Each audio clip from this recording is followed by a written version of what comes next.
Hey everyone, today I'm going to show you how to message someone on Tinder. So Tinder is a dating app for adults, and before you can send a message, you need to match with someone else first. So a match happens when both people swipe right on each other. So once you get a match, open the Tinder app and tap the messages icon at the bottom of the screen.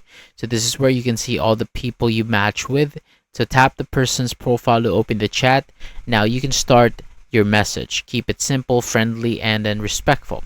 You can say hello, ask how they are doing or how they are going, or mention something from their profile like a hobby, photo, or interest.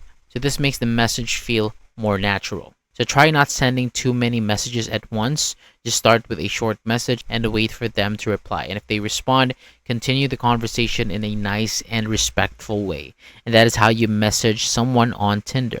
So thank you so much for watching. For more videos like this, hit the subscribe button below and I'll see you on the next video.